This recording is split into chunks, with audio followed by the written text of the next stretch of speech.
പോയി ചെങ്ങാമേനെ ഇന്നത്തെ വർക്ക് നമുക്ക് ഇവിടെ ഒരു 2 ഡോർ ഡബിൾ കൂടി ഡോർ ഉണ്ടാക്കണം. 35 ഹൈറ്റ് ആണ് നമ്മളെ പാർട്ടിക്കാർ പറഞ്ഞിട്ടുണ്ട്.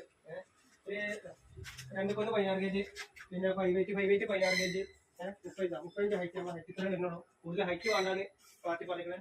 നമുക്ക് ഡോറിന്റെ ലെഫ്റ്റ് ഹാൻഡ് ഗ്യാപ്പിൽ നമ്മൾ പൈസ വരുന്നത്. പിന്നെ ബാക്കി കഴിഞ്ഞിട്ട് കാണാം.